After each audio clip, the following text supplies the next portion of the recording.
Thank you everyone for coming down today. My name's Nikita and I am the GM here at the Mills Fabrica. Some of you may know who we are, some of you may not, but the Mills Fabrica is an investment and incubator fund, and we invest in sort of two pillars. So one being fashion tech we call it. So we call it actually textile, but it's like textiles manufacturing and production. And the other is agritech, so the food side. And actually, this is our first agritech event here. Obviously, we've been here for about a year now. So we started open in July. It's our first birthday tomorrow, actually. But as we all know, it's been a stop, start with COVID and everything like that. Yeah, I mean, so what we do is when we invest and invest in the startups and the entrepreneurs and the innovators in innovation, we like to support them as well. So we have a co-working space here as well, and we have an innovation gallery downstairs. So when we invest, we like to bring them into the ecosystem as well and support them all the way through, progressing.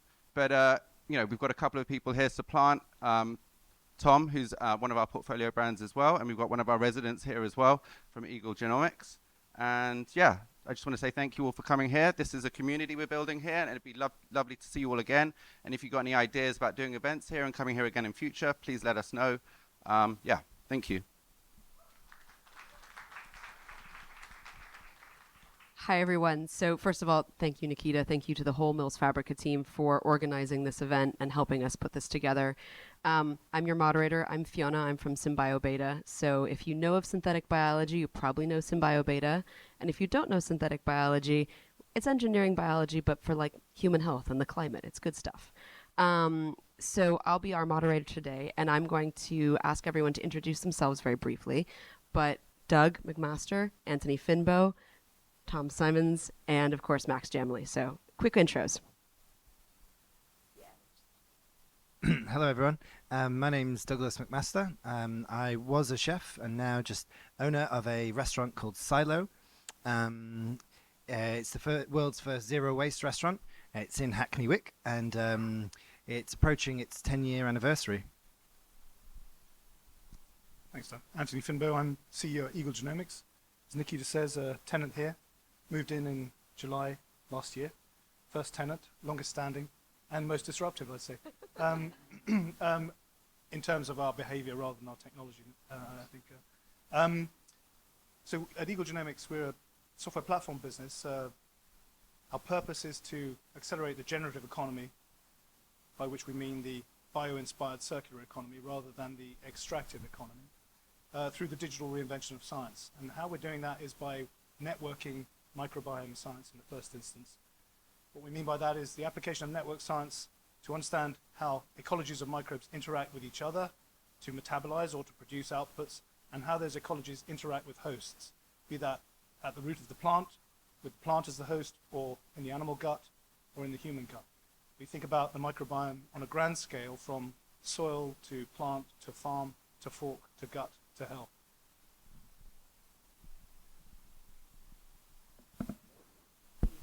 Is that working?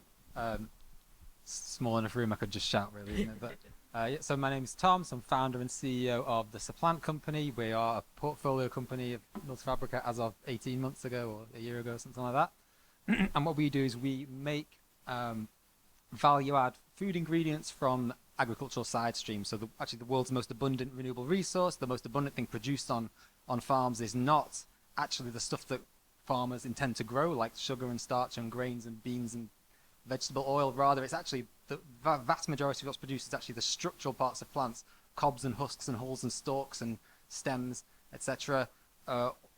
All composed almost entirely of fiber, which is the only macronutrient Westerners don't get enough of. We get enough of all the other stuff. We all undereat, underconsume the stuff that's the most abundant stuff from the farm, which is this really strange dichotomy. We make value-add things from those, and the first thing we do is we make sugars from those fibers. So in the chocolate bar, the sugars that are in the chocolate bar actually originally were fiber as part of corn cobs, and so we can replace sugar across the food system, but we can do it in a way that brings the benefits of fiber into the food products. And I'll probably leave it there.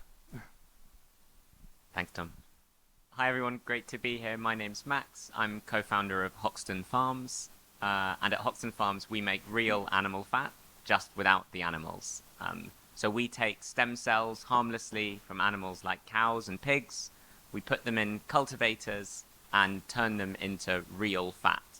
And we use that fat as an ingredient to make meat alternatives that finally look and cook and taste just as good as the real thing, and sometimes even better. The company's about 2 years old. We are based in Hoxton in Shoreditch, east of here, and working on scaling up the production of the fat that we make so that we can finally change the world and make plant-based meat taste a lot better while we do it. Brilliant. Thank you so much. So as you see, we have all of these different disciplines coming together, all of these different approaches to food sustainability and technology. And Doug, I want to start with you first, as I know there's a bit of a story here of how did you come to realize, that zero waste was your calling and start to champion this in your work? Serendipity.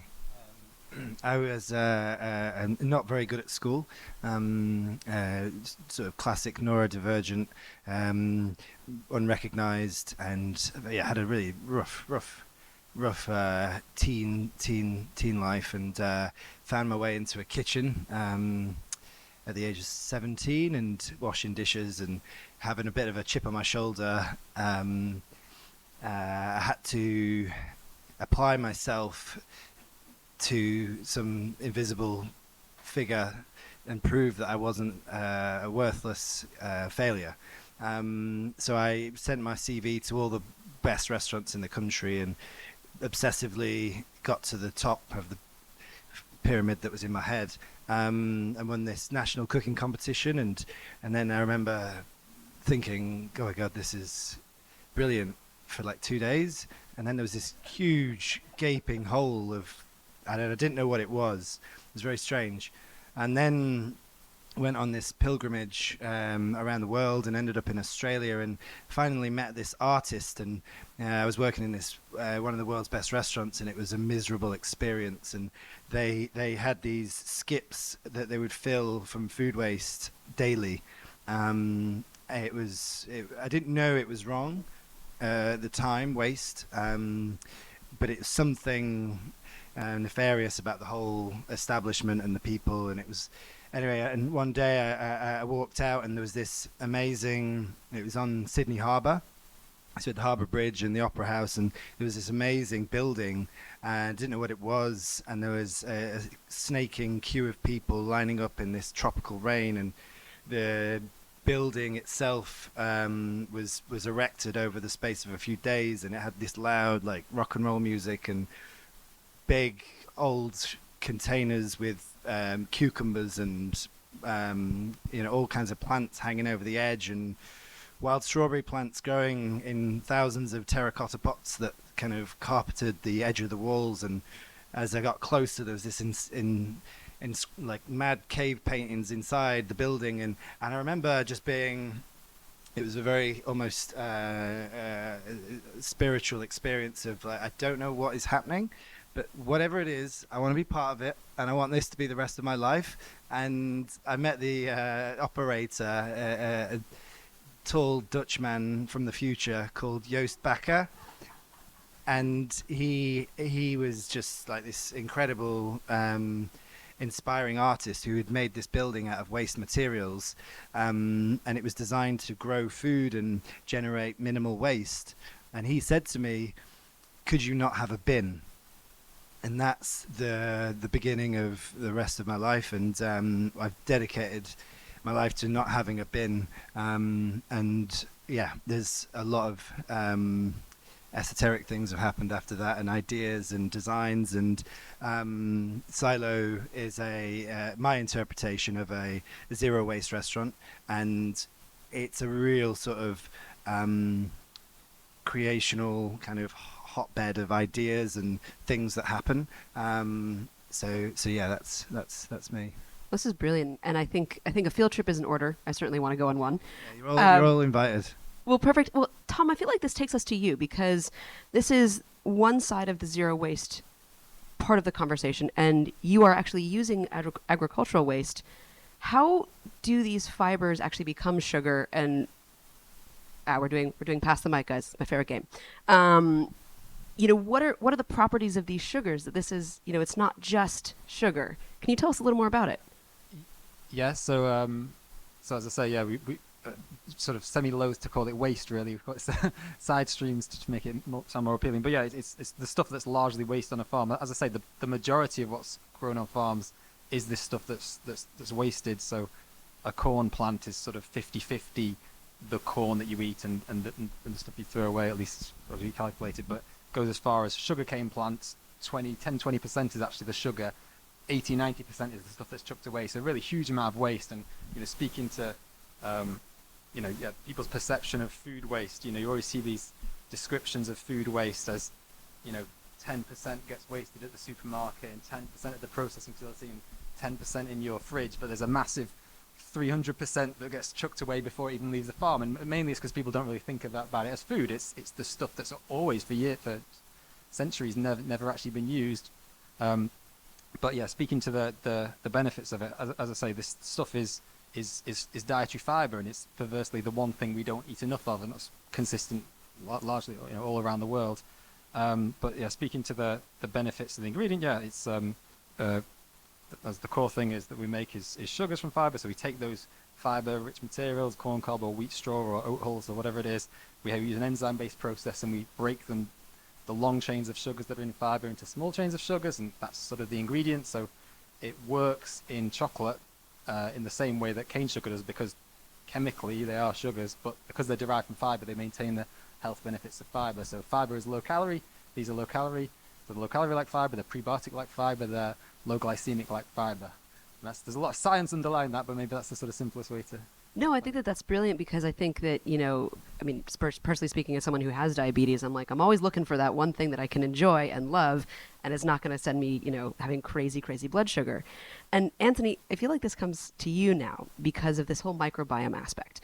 How our bodies process these foods, how also our soils process what we grow in them, and how this cycle turns over, this sort of gut microbiome soil connection. Can you tell us a little bit about that?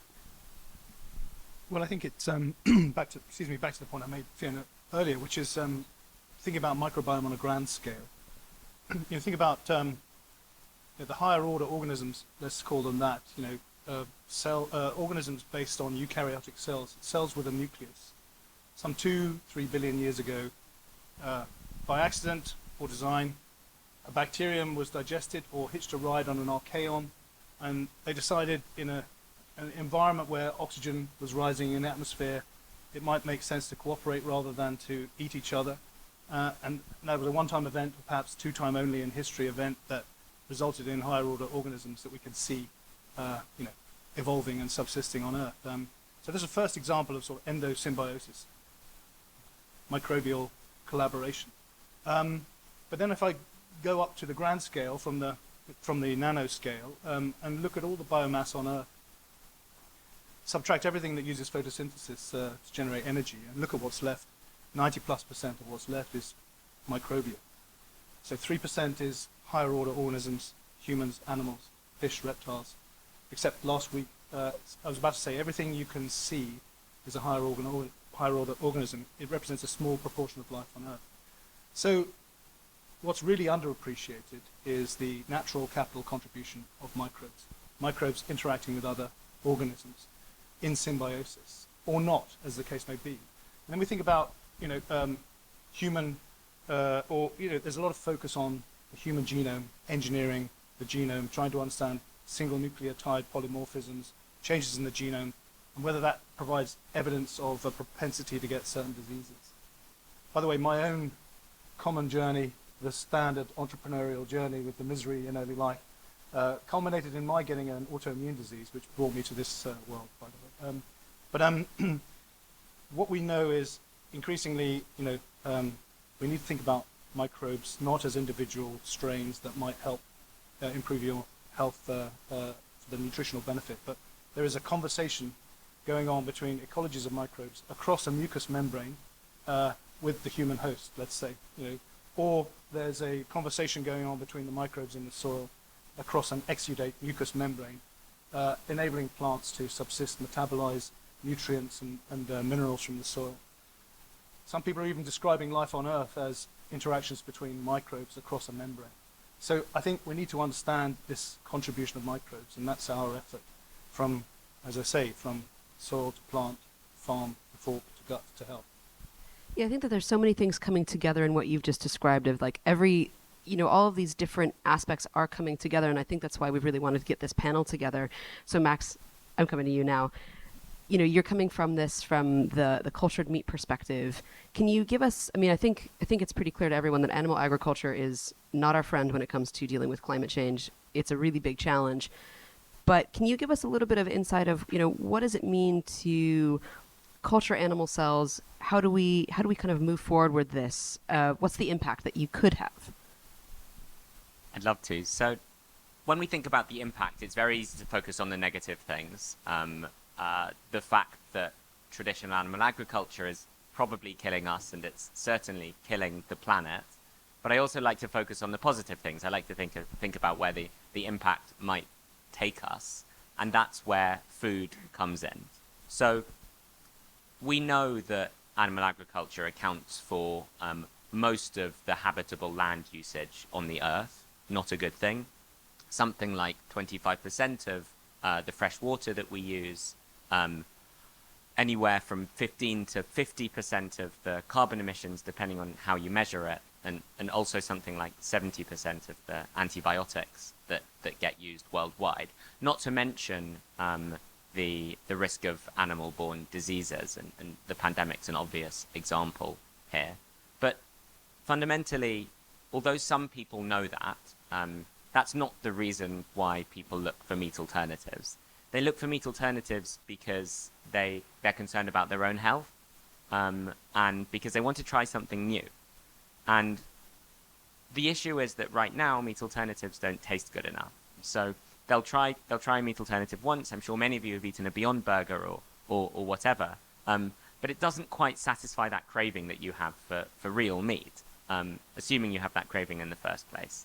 And so you go straight back to eating traditional meat. And therefore, you might have this positive impact or avoid the negative impact once in your life.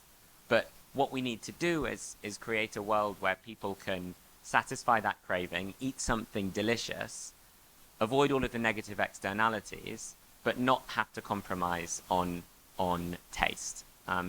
Now, I talk about taste because it's such an important aspect of the way that we enjoy food.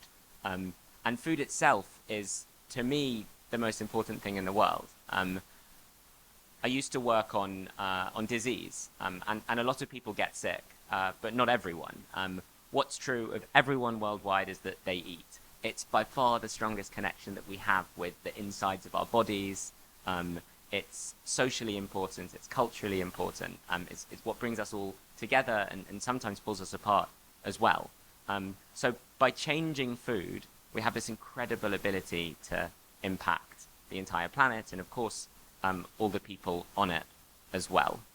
And the way that you do that is by minimizing behavioral change, allowing people to continue eating the foods that they love, continue cooking the recipes that have been passed down through generations, but without having to compromise on taste. So that was rather a long preamble, but we do that by growing cells in a much cleaner, safer way.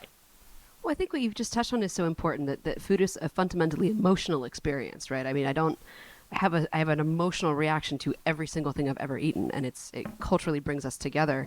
And so, Doug, I want to ask you, you've heard all of these different approaches to sustainability now, these different kinds of technologies.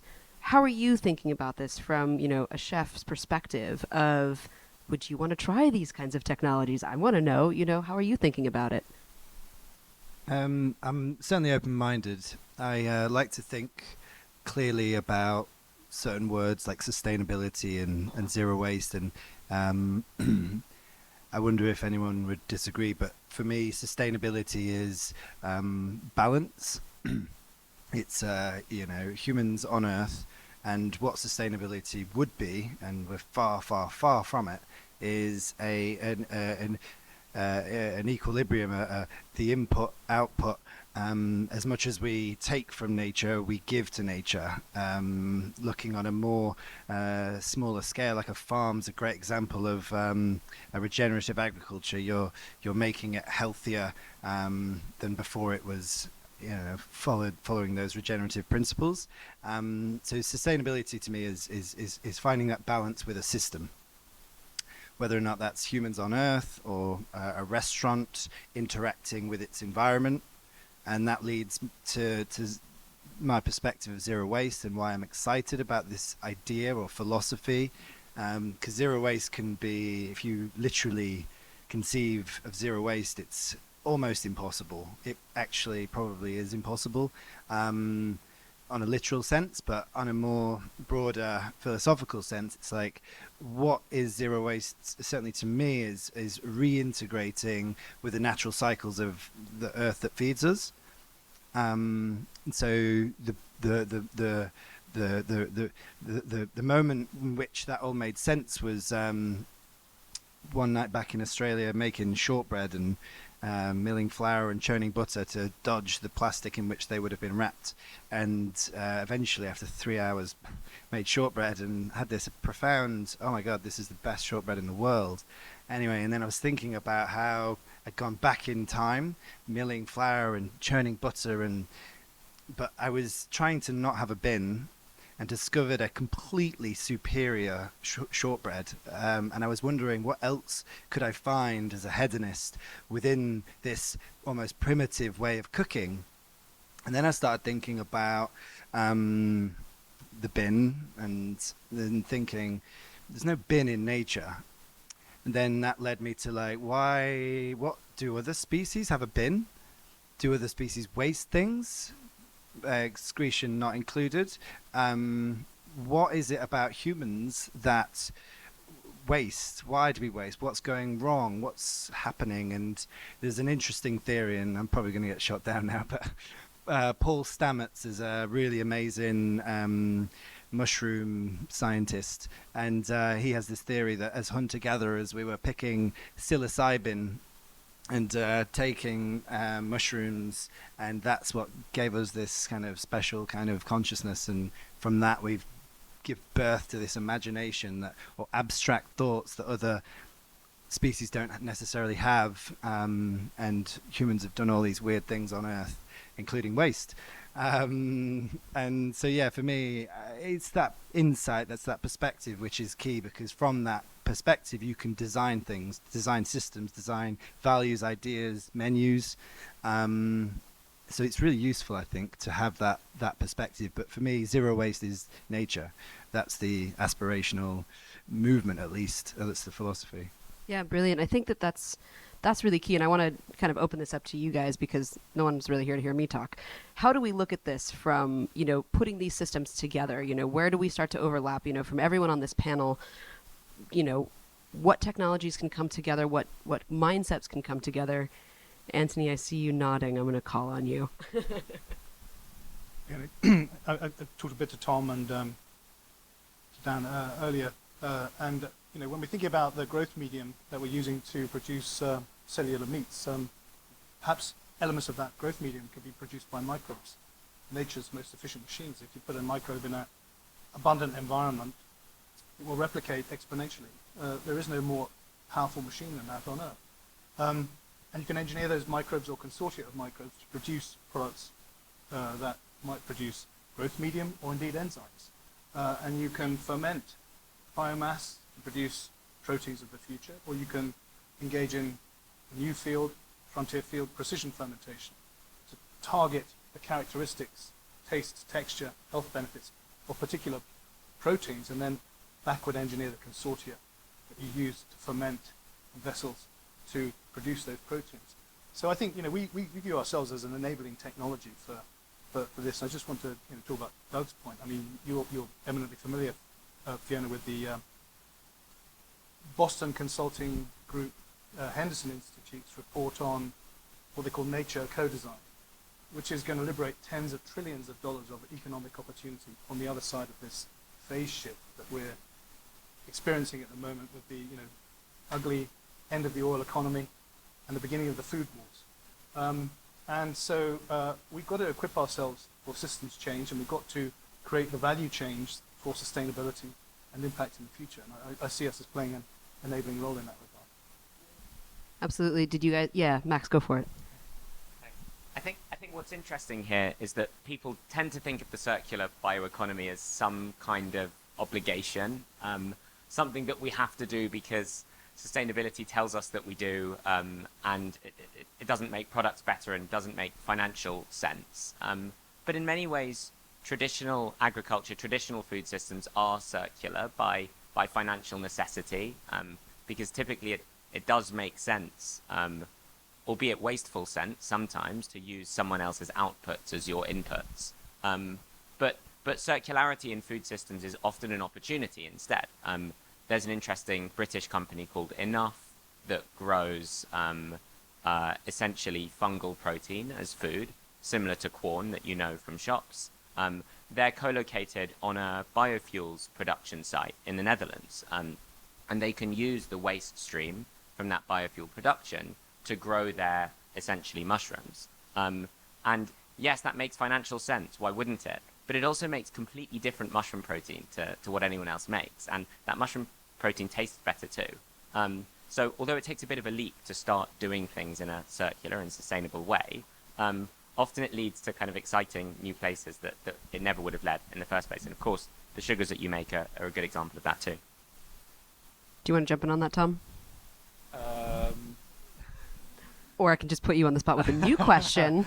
Well, because I know that we have to do a little Q&A, but you have a point, so go for it. Oh, well, if I don't have to say it, no, I'll say it. Yeah, I mean, if I'd have pitched here sort of 4 years ago at the sort of early genesis of the company, I probably wouldn't have spoken about sustainability at all, actually. And the very early genesis of what we do was, I mean, maybe step back. I mean, my background prior to this was I was going to be a professor. I was going to be an academic. I wanted to run a research lab. The field I worked in was related to food. It was plant science. It was carbohydrates. It's obviously related to food space, but the application was really biofuels, sustainable materials, sustainable chemicals.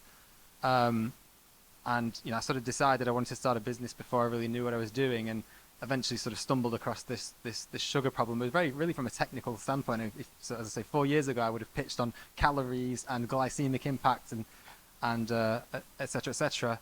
And it was really only subsequently that we really lent into fully being able to articulate the sustainability side of what we do. But in some ways, it was inevitable based on the background that the science that was going to apply would inevitably have that approach. But I think the fact that it came from that area was inherent, was one of the causes of, was one of the explanations of why what we're doing people haven't done before. You know, the food industry has spent 50 years getting food scientists to solve a food science problem, and that's not been circular, but not intentionally not circular. It isn't. That's just the world they live in.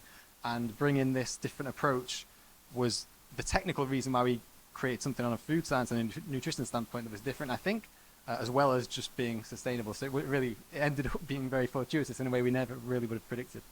I think that's brilliant. You just sort of stumbled into that circularity almost. So very quickly, because I do want to open this up for Q&A, and I know that we are indeed running out of time for this. I want to go down the line here and just give me one sentence about what you're most excited about in the food space for our future, and what gives you hope.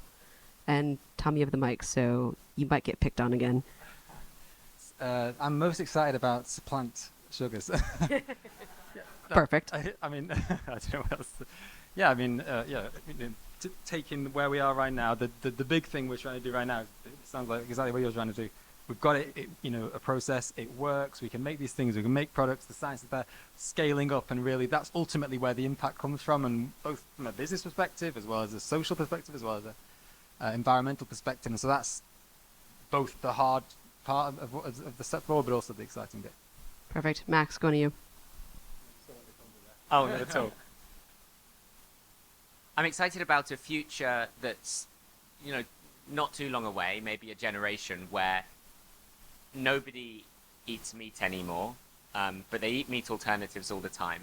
And the idea of doing traditional agriculture to kill a cow or a pig at the end of it and use a really small portion of that to make a steak just seems weird. It doesn't seem intuitive anymore. And the meat alternatives that we eat are a combination of ingredients from plants and ingredients from cells made using biotechnology. And most importantly, they taste amazing and people love them. And people like you, Douglas, have invented new recipes that we can't even imagine right now. Perfect. Coming back this way. Of course, I'm excited about microbes, believe it or not. But I think what I'm really excited about is, Tom was saying 4 years ago you have this kind of conversation, you'd meet with a wall of questions or lack of appreciation, and the world is evolving fast. So I'm really excited about the application of the technologies. I'm excited about the reception of the technologies in the consumer realm. But it's a rather dull response. I'm most excited about the migration of smart money to the space, because the systems change that's required to make the world we're describing a reality is going to be fueled by smart money and systems-orientated transformation. Without that, we're just point solutions, fighting in a sea of old economy metrics, externalities which don't take into account the key elements of the new economy. So that's why I'm excited. I'm also very excited about microbes. For my own answer, I went to a primary school in West London called Greenside Primary School a couple of months ago now, maybe a month ago, and they had a field of a very small field of wheat growing an ancient grain in this really rough part of London. Tiny primary school. The paint was falling off. Like it was not a wealthy school. And then I went into the kitchen just to do a little day in the kitchen, and they were making their own sourdough, and the kids were coming in the kitchen and chopping cauliflower, and I'd never done any work in a school or anything, so it was kind of, whoa, I didn't realize this was happening. And there was kids with knives and chopping. Anyway, it was amazing.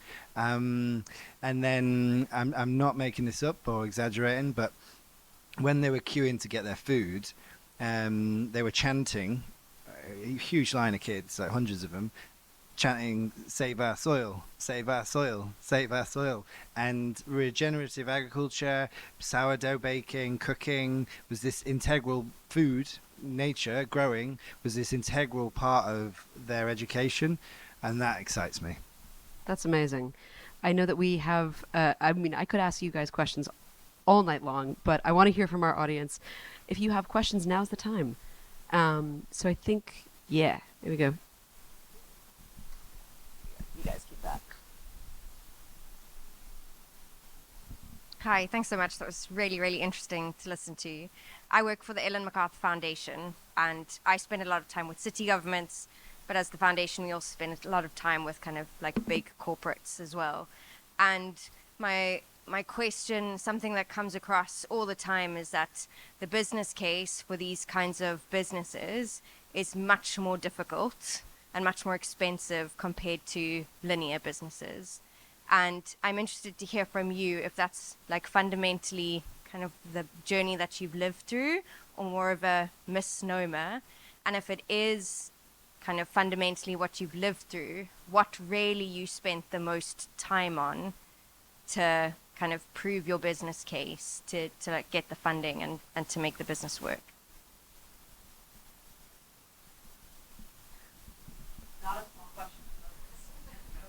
Sorry, Tom, I've got the mic. I think systems transformation is required. So the big enterprises have a key role to play, and they can carry on as with business as usual, or they can evolve. And what's interesting is they're responding to consumer, and they're responding to the impact-orientated investors, and the enlightened CEOs of these businesses are trying to focus on a better future. Food companies are trying to focus on delivering nutrition, health benefits rather than calories. Why? Because it's obvious the economics stack up. Unless we focus more on wellness, we're going to have a catastrophic illness challenge down the path. So we're looking at the Horizon 1, Horizon 2, Horizon 3 innovation agendas of the large enterprises, and working with them to drive towards a different kind of innovation in Horizon 2, and that's attractive for them. And so we're seeing investment and we're seeing responsibility. We're also seeing big organizations like World Economic Forum, the UN Climate Innovation Hub, World Business Council for Sustainable Development, all co-opting, recruiting these enterprises towards directing a better future. And I think that's a great signal.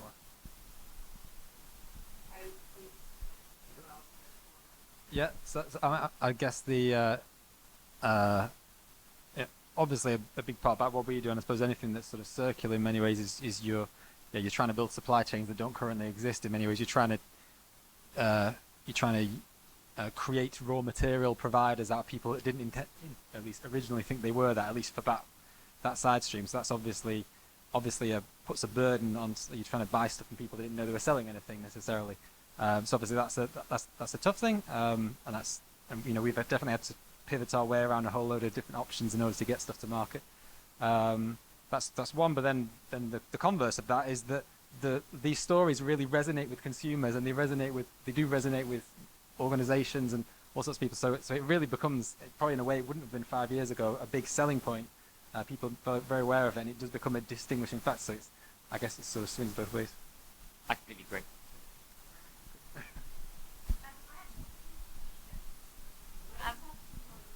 I'll go for the more interesting one then.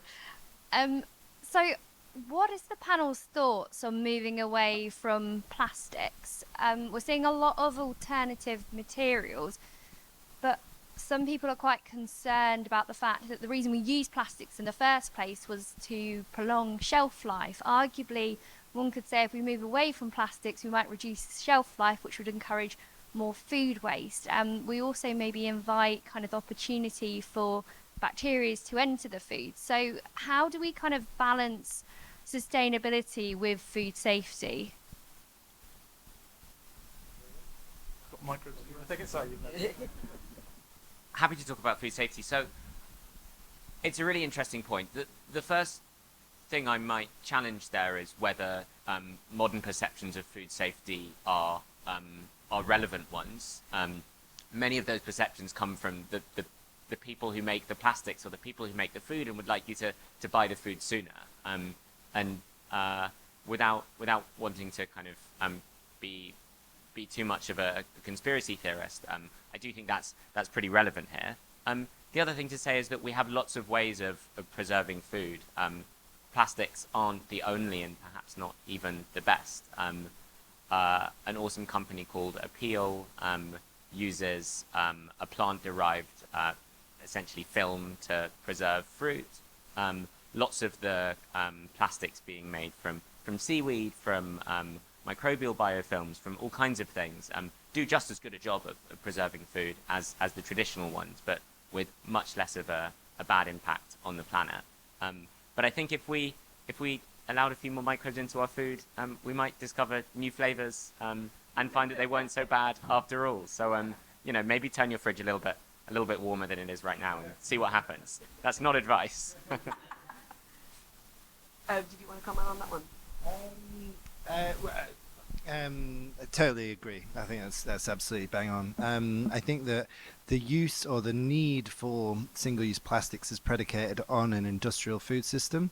In a utopian future, there'd be more of an agrarian food system and more of a seasonal, localized food system in which perishable things coming from a more local area, from regenerative farms, the use of plastic wouldn't be as necessary within that system. That's probably never going to happen, but I just thought it's worth saying. I'll also throw down there that, those avocados that are coming in from South Africa, well, they have a natural skin. The skin protects them. There's nature built in some protections. Other questions before I know that we are... yeah. Because, thanks. I think we need to re-examine the context, right? Bacteria, microbes are not the enemy. The other point to make is, we're already seeing major, dairy and alternative dairy producers engineering microbial cultures back into their products to protect against listeria incursions. And these ecologies of organisms naturally protect against dangerous, microorganisms. we're working with a whole range of companies across a range of these cases. But another case that's really interesting is cleaning products, household cleaning products. 99, that are marketed and have been marketed over the course of the last 100 years on the basis that they kill 99.9% of all known germs. The recognition is that these products are significantly implicated in the rise of antimicrobial resistance. We're destroying microbial ecologies, and the pathogens are growing back fastest in the white space that we create. And these products are leaching off into the sewage networks and creating the environments for the antibiotic-resistant pathogens to proliferate. So context is really important in answering those questions.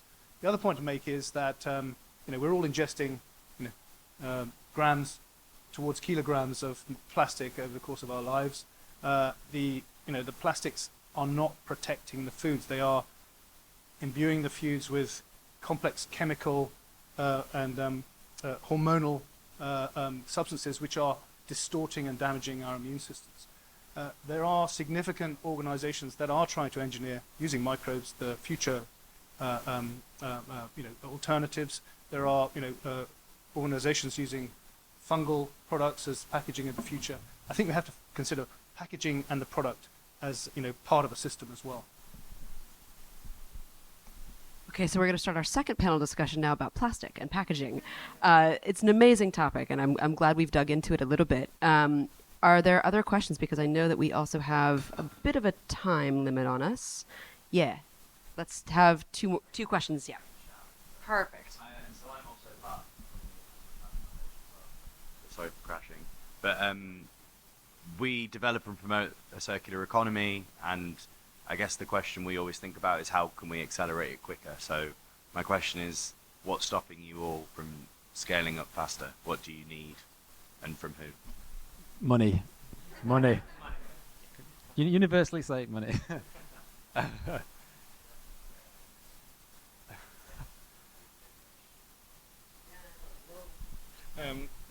The sort of is a generational, not sure generation is the right word, but there's a resistance, an awareness that isn't yet in a huge population, and there is an unconscious resistance to certain behavior changes on a kind of cultural level. Yeah, there's a mindset shift that we all need to kind of embrace. Final question here.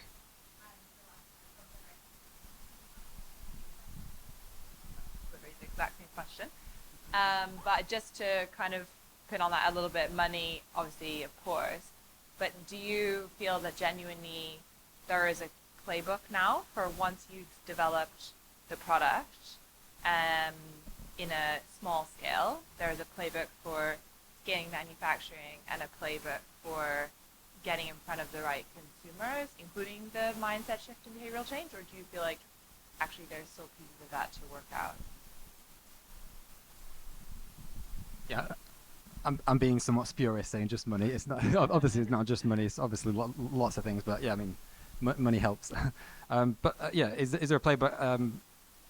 I'm often told. Well, there's one particular investor of mine who regularly, one of our investors who regularly or has regularly told me, Tom, there's no playbook for this. So literally that exact phrase.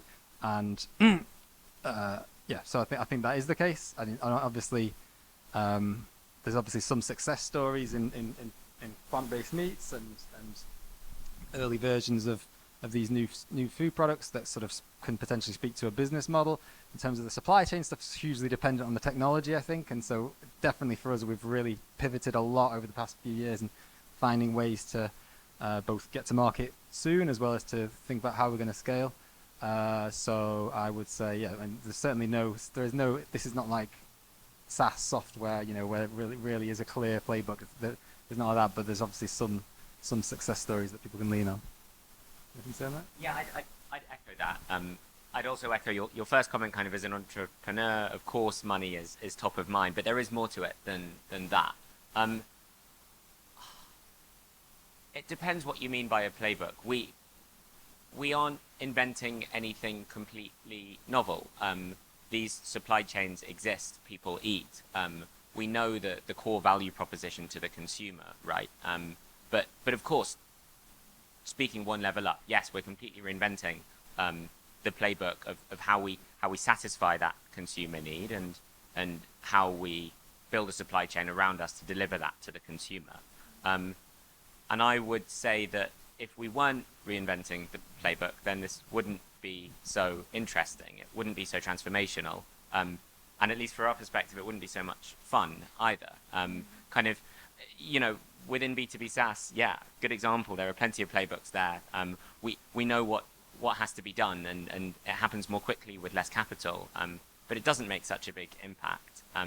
The opportunity to create really generational impact here relies on reinventing the playbook. So I see this as a good thing. It has to come from the money as well as other places, but it is a good thing fundamentally. Can I respond also? Yeah. Is it Generation M? Did you say? I see. Okay. Well, I think I just read an article this week in The Economist saying that the UK is the worst place to scale up deep tech businesses. That's probably true. And there's no lack of interest, enthusiasm for the idea. The perversity about the world we're in is the idea is more valuable than the initial instantiation. And then there's a big gap before the big funds come in to help you scale. And so it's a slightly more nuanced money answer. But the point is, we need to figure out quickly how we're going to address, how the bigger funds are going to come in, or the smaller funds are going to help the crossover from venture to scale. I think that's a really important thing. Yeah, there's that kind of gap for all our investors in the room.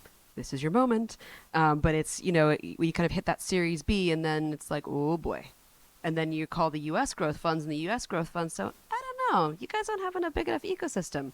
It's this valley of death. So I'll just put my comment in. But Doug, final thoughts? Perfect. Okay, we're there. We did it. Everyone, meet, greet, be friends. There's local beer, local wine outside. There's snacks. There's food. Panelists, thank you so much. Thank you. Really appreciate it.